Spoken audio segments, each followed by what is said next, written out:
আসসালামু আলাইকুম বন্ধুরা, আপনারা সবাই কেমন আছেন? তবে আজকে এই যে দেখতে পাচ্ছেন কাঁঠাল, এগুলি কিন্তু একেবারে কাঁচা কাঁঠাল। তবে আমরা সবাই জানি এই কাঁচা কাঁঠাল দিয়ে অনেক মজার মজার রেসিপি তৈরি করা যায়।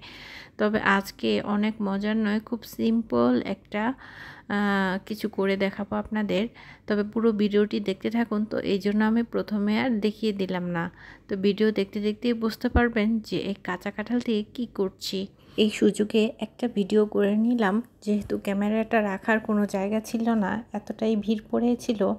তো এখন দেখতে পেরেছেন যে ছোটো ছোটো ছোটো ছোটো করে কাটা হয়েছে। এখন আমি ভালো করে ক্লিন করে নিলাম।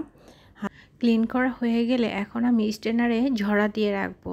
আর ঝরা দিয়ে একটা হাঁড়িতে আমি সুন্দর করে এভাবে সেদ্ধ করার জন্য নিয়ে নিলাম। আর অবশ্যই সেদ্ধ করার সময় একটু পানি দিব আর লবণ দিয়ে দিব। তো চুলায় এখন আমি বসিয়ে দিব আর ভালো করে নাড়াচাড়া করে সেদ্ধ করে নিতে হবে। তো বন্ধুরা হয়ে যাচ্ছে, তো আমি এখন নাড়া শুরু করে দিয়েছি। আর যখন সেদ্ধ হয়ে যাবে তখন এগুলি আরও কমে যাবে। আর বন্ধুরা, কথা বলতে বলতে আরেকটা কথা আমি ভুলে গিয়েছিলাম। তো সেটা হচ্ছে, যখন আপনারা এই কাঁচা কাঁঠাল কেটে নেবেন তখন অবশ্যই কাটার সময় বটিতে আর হাতের মধ্যে একটু সরিষার তেল মাখিয়ে নেবেন। যদি আমার ভিডিওটা ভালো লাগে অবশ্যই লাইক কমেন্ট দিয়ে পাশে থাকবেন। আর যদি আপনারা লাইক কমেন্ট না করেন তাহলে আমি ভিডিও তৈরি করার উৎসাহ পাবো কী করে? তো অবশ্যই আপনারা লাইক কমেন্ট করবেন এবং পাশে থাকবেন বেশি বেশি করে, তাহলে আমি ভিডিও বানানোর উৎসাহ পাবো।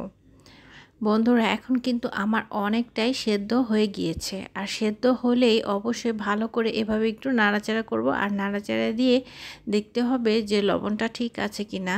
এই জন্য বললাম, কারণ এখন যদি ভালো করে লবণটা না দিই তাহলে কিন্তু পরে দিলে ভালো লাগবে না আর ভেতরেও ঢুকবে না। তো বন্ধুরা, আমার কিন্তু অনেকটাই সেদ্ধ হয়ে গিয়েছে। তো সেদ্ধ হওয়ার পরে আমি একটা স্ট্রেনারে ঝরা দেব। ঝরা দিয়ে এরপরে বাগার দেব। তো বাগারটা দিতে যা যা লাগছে, তো এখানে প্রথমে আমি একটা প্যানে বেশ কিছু তেল দিয়েছি। এরপরে পেঁয়াজ কাঁচামরিচ এভাবে কেটে নিয়েছি, সেই সাথে রসুন কুচি আর কালিজিরা। আর বন্ধুরা, সব কিছু একসাথে করে দিলে ভালো হবে না। প্রথমে পেঁয়াজ কাঁচামরিচ আর রসুন ভালো করে একটু ব্রাউন কালার করে নিব। এরপরেই দিয়ে দিব আস্ত কালিজিরা।